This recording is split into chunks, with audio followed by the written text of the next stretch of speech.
안녕하십니까. 백세건강 골든 저자 구현우입니다. 우리가 건강하게 살고 싶으시죠? 네. 이제 그래서 우리가 보통 여러 그런 건강법들이 많아요. 근데 이제 건강법들 중에는 좋은 건강법도 있고 뭐 현실적으로 와닿지 않는 건강법들이 있습니다. 그래서 제가 이제 지금 말씀드리려고 하는 거는 그 골든 룰이에요. 그래서 누구한테든지 잘 적용될 수 있는 그런 골든 룰인데, 우리가 이 슬라이드를 보시는 것처럼 우리가 이 잡지 표지를 제가 지금 스캐너 해가지고 슬라이드를 만들었습니다. 저 잡지는 라이프 익스텐션, 즉 수명을 연장한다는 뜻의 잡지인데요. 미국의 비영리 단체 중에 하나예요. 그래서 저 잡지는 우리가 어떤 질병에 관련되어 있는 이야기보다는 어떻게 하면은 질병 없이 건강하게 수명을 최대한 연장하느냐의 문제입니다. 그래서 우리가 이제 그 사다리를 타고 올라가는 저 슬라이드 장면이 보이시잖아요. 그래서 보시면 지금 밑에가 90살입니다. 90살. 그 다음에 이제 그 다음 단계가 100세예요. 그래서 요즘에는 뭐 TV나 언론에서도 100세 시대, 100세 시대 이러잖아요. 그래서 결국 저렇게 사다리를 타고 90세를 넘어 100세로 또 나중에 우리가 더 발달하게 되면 150세를 향해서 가는 저런 사다리의 그림입니다. 그래서 저거는 지금 2015년도인데요. 2014년에 그 12월 달까지 연구된 결과를 바탕으로 그럼 100세까지 우리가 어떻게 살려고 그러면은 가능한 것인가에 대한 이야기를 하기 위해서 한 거고요. 저 표지에서의 목표도 지금 점점 더 우리가 건강 수명을 증대시키는 겁니다. 근데 이제 우리가 보통 평균 수명하고 건강 기대 수명하고 다릅니다. 평균 수명은 그냥 살아있는 시간에 대한 얘기고요. 건강 기대 수명은 그야말로 건강한 상태로 사는 거예요. 그래서 우리나라 사람들이 보통 지금 여자분들이 80세가 넘고요. 남자분들은 그에 비해서 약 10세 정도가 좀 떨어지죠. 10세까지는 안 가지만. 근데 보통 평균 건강 수명은 남녀 모두 70.1, 70.3 이 정도밖에 안 됩니다.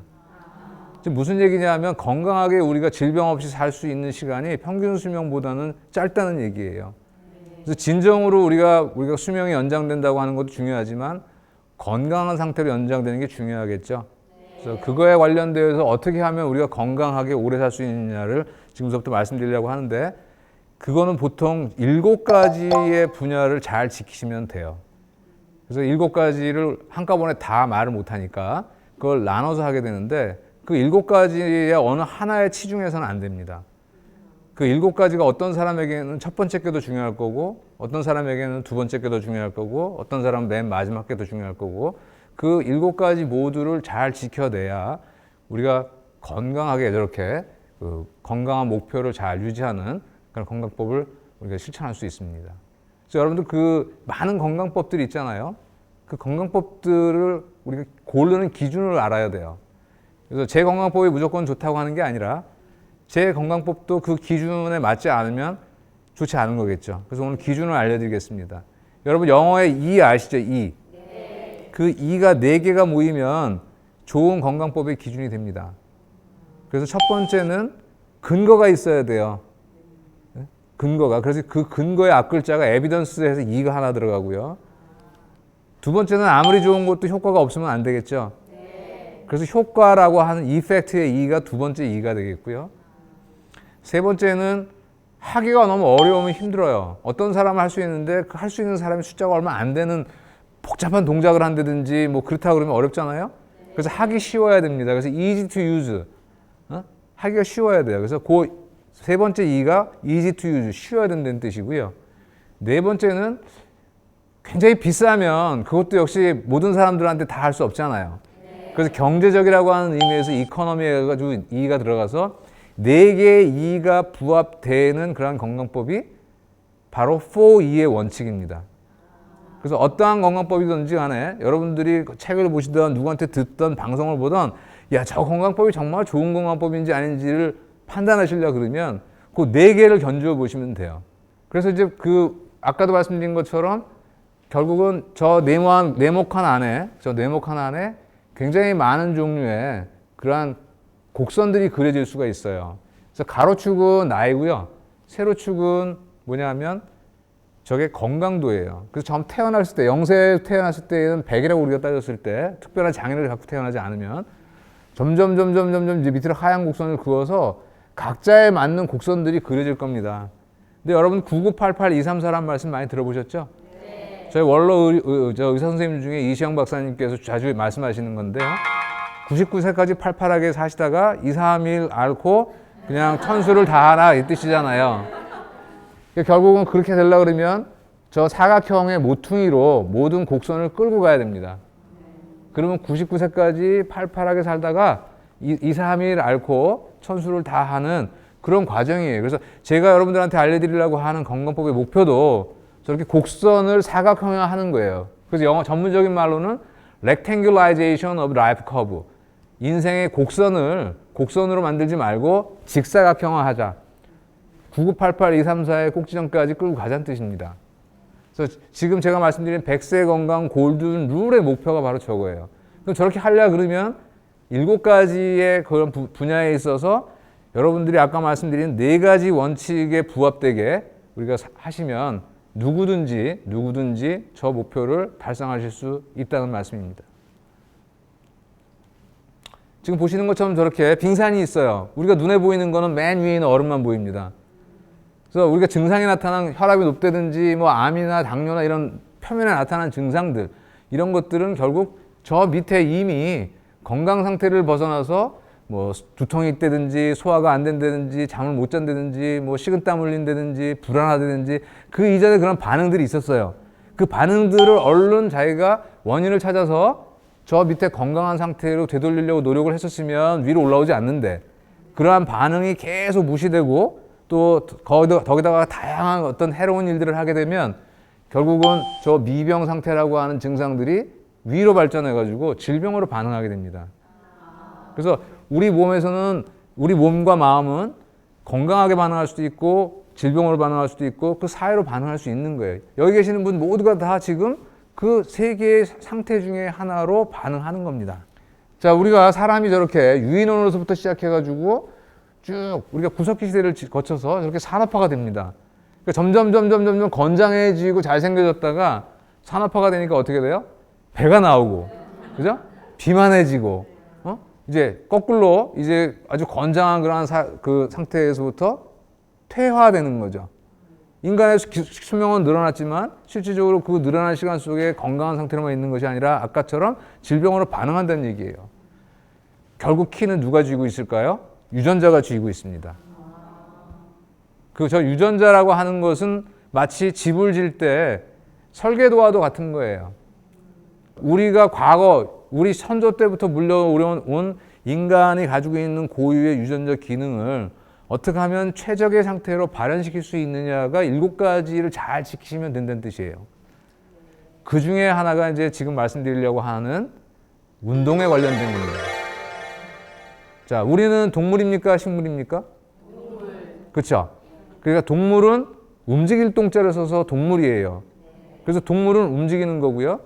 식물은 움직이면 살까요? 죽을까요? 그렇죠. 이게 뺐다 꼈다 이렇게 하면 죽잖아요. 이렇게. 네? 동물하고 식물을 나누는 가장 기본적인 기준이 뭐냐면요. 여러분 아세요? 동물과 식물을 나누는 가장 기본적인 기준? 뇌가 없어요. 식물은 뇌가 없고요. 동물은 뇌가 있습니다. 그 이유가 뭐냐면 움직이기 위해서 뇌는 존재하는 거예요. 여러분 공부하려고 존재하는 게 아니에요, 원래. 사람만 공부하잖아요. 물론 다른 동물들도 학습을 합니다.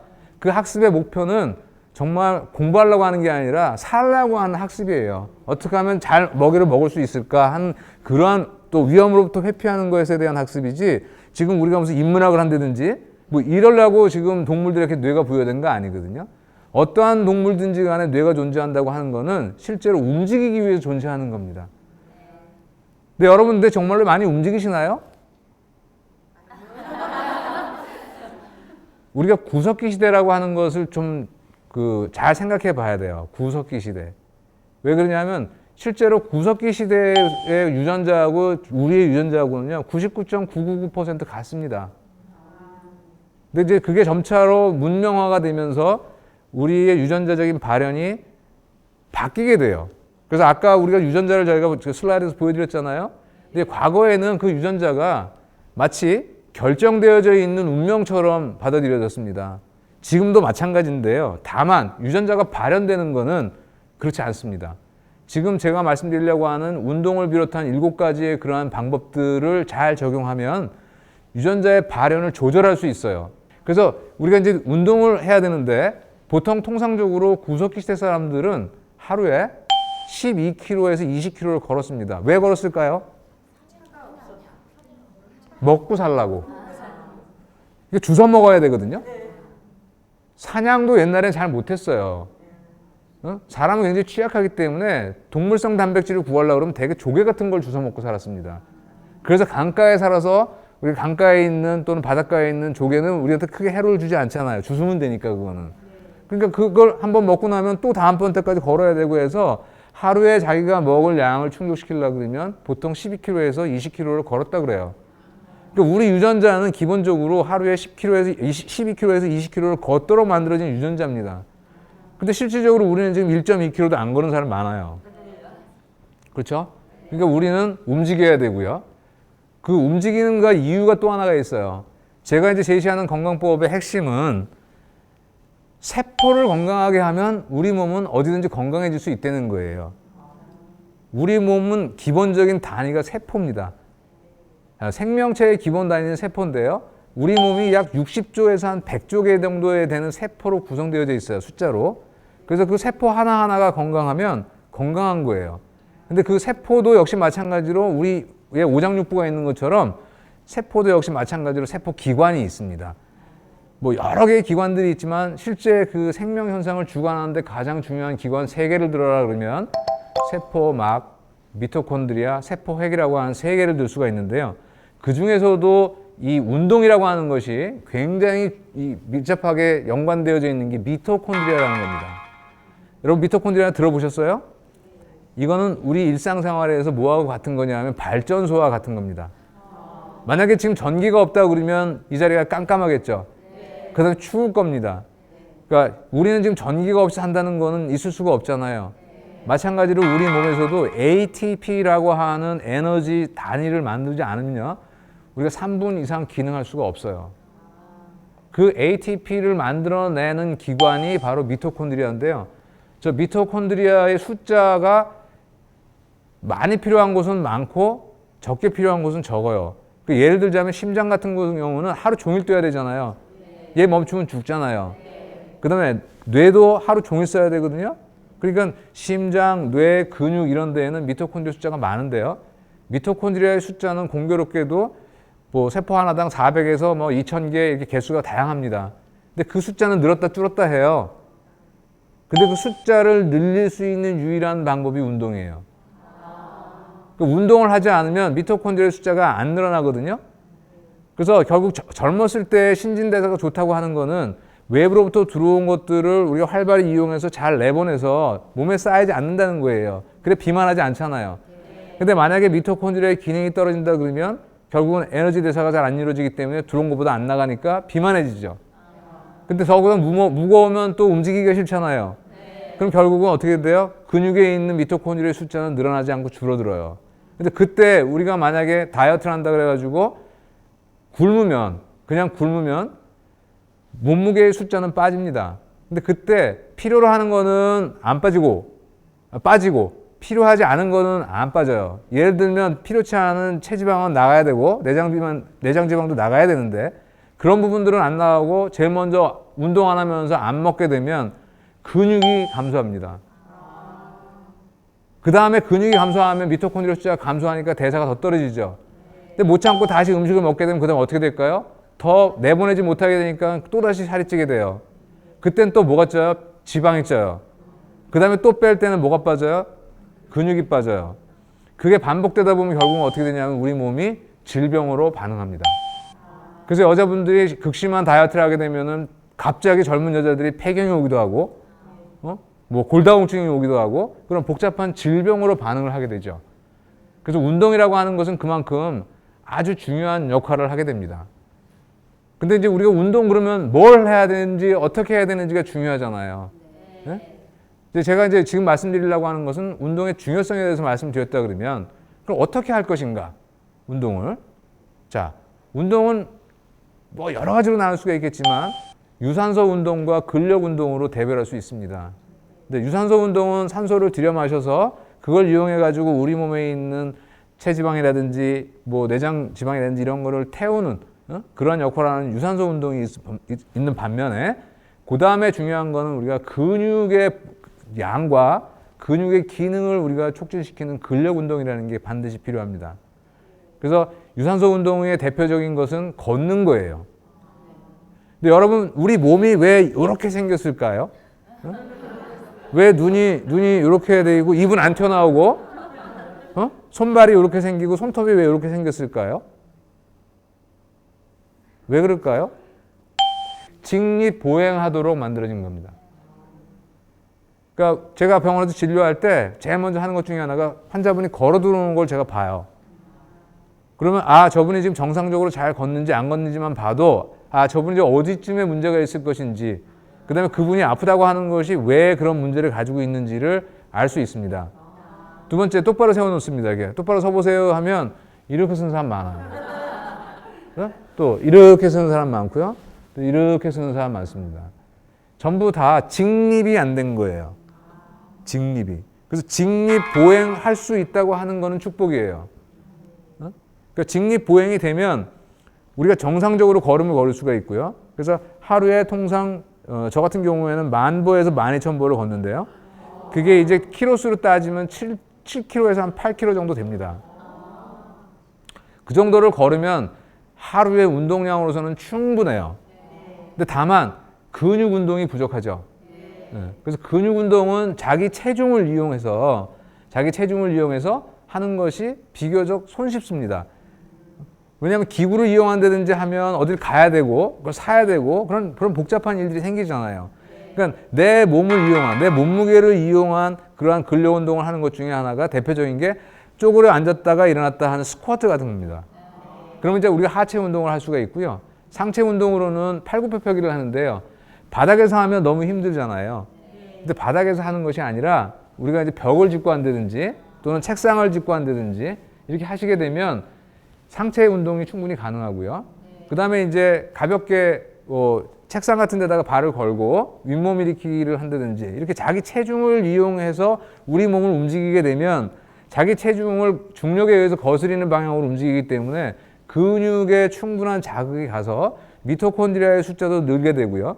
그 다음에 지금 말씀드린 것처럼 그 유산소 운동을 통해서 불필요하게 우리 몸에 쌓이는 체지방이라든지 내장지방의 번아웃, 소위 말하는 태워버릴 수 있는 역할을 하게 됩니다. 그래서 운동이라고 하는 건 지금 쭉 말씀드린 것처럼 우리 인체가 원래 구성되어져 있는 유전자에 적합한 최소한의 요구사항 중에 하나인 겁니다. 왜? 우리는 움직이도록 되어 있어요. 두 번째, 뇌라고 하는 것이 모든 기능을 컨트롤하잖아요. 그래서 우리가 이게 걷는다고 하는 것은요, 그냥 팔다리를 움직이는 것이 아니라 팔다리를 움직이려고 하면 이 뇌가 엄청나게 많은 양의 연산작용을 해야 합니다. 슈퍼컴퓨터 이상의 연산작용을 해야 우리가 이게 걸을 수 있는 거예요. 여러분, 우리가 두 발로 걷는다고 생각하잖아요. 실은 우리가 두 발로 걷지 않습니다. 두 발로 걸으려고 그러면 이렇게 걷는 거예요. 근데 우리가 한 발로 쓸 수 있어야 걸을 수 있죠. 그러니까 정상 직립보행이라고 하는 거는 한 발로 쓰게 되는데요. 이 한 발로 쓰는 것이 너무너무 어려운 일이에요. 그래서 로봇을 만들기가 어려운 겁니다. 엄청나게 많은 양의 연산을 해야 되는 그런 두뇌와 또 우리가 한 발을 통해서 모든 것을 제어할 때 우리 몸 전체에 있는 근육의 길이를 줄였다 늘렸다 강도를 조절할 수 있을 만큼의 뇌의 작용을 이루어야 되고요. 걷는다고 하는 것은 그냥 제자리에서 걷는 것이 원래는 아니잖아요.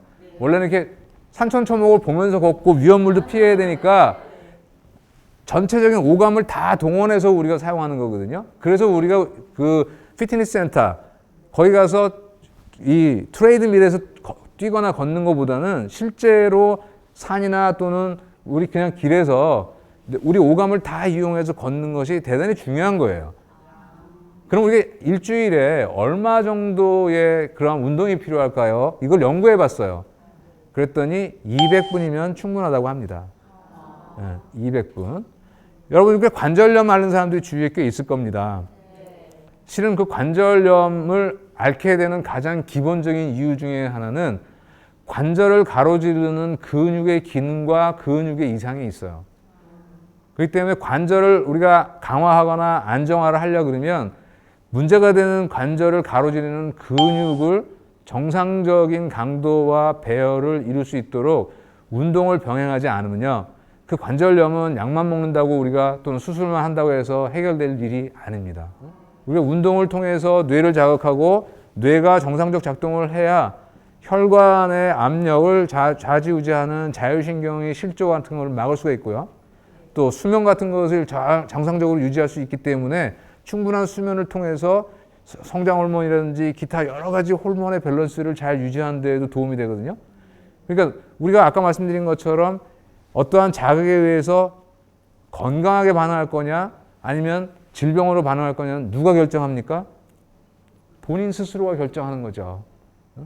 근데 지금 현대인들에게 있어서 가장 부족한 부분 중에 하나가 실질적으로는 움직이지 않는다는 거예요. 근데 움직일 때 어떻게 움직여라? 동물답게 움직여라예요. 우리는 원래 수영하도록 만들어진 것도 아니고요. 그렇죠? 우리 물고기 아니잖아요. 그다음에 우리가 예를 들어서 맨날 뜀박질 치타처럼 막 뛰어다니도 말처럼 뛰어다니도록 되어 있는 것도 아니에요. 위급할 때만 뛰는 거예요. 우리는 언제 어떻게 만들어져 있어요? 걷도록 만들어져 있습니다. 하루 종일 걸어다니면서 채집하고 줍고 이게 기본적으로 우리 몸이 만들어져 있는 유전적인 설계도예요. 근데 그 설계도대로 지금 안 하고 있잖아요. 조그만 거리도 우리가 차를 타게 되고 조그만 계단도 안 올라가고 다 엘리베이터, 에스컬레이터 타게 되고 하게 되니까 정말 우리 유전자는 하루에 일정량을 움직이도록 지금 요구하고 있는데 우리는 편의에 의해서 그 움직임을 하지 않기 때문에 결국은 그로 인해서 많은 질병 또 비정상적인 상태가 발현되게 되죠. 따라서 운동이라고 하는 것은 단순히 몸을 움직여가지고 다른 사람에 비해서 날씬하게 만드는 그런 부분들만을 만들어내는 것이 아니라 실질적으로 우리가 생명을 유지하고 건강하게 모든 몸이 반응할 수 있도록 하는 아주 중요한 부분이라는 거죠. 그래서 운동은 후생유전학적으로 아까 말씀드린 것처럼 유전자가 정상적으로 발현할 수 있도록 만들어내는 굉장히 중요한 요소 중에 하나입니다. 따라서 운동이라고 하는 것은 해도 되고 안 해도 되는 것이 아니라 일주일에 최소 200분을 유산소 운동과 근력 운동을 자기의 상황에 맞도록 적절히 배분을 하고 거기에 따라서 규칙적으로 운동을 하게 되면 아까 말씀드린 대로 9988, 234로 할 수 있는 중요한 하나의 부분이 되겠습니다. 오늘은 그 100세 건강 골든 룰 중에서 어떻게 우리가 운동을 통해서 유전자를 정상적으로 발현시킬 것인가에 대해서 말씀드렸습니다. 감사합니다.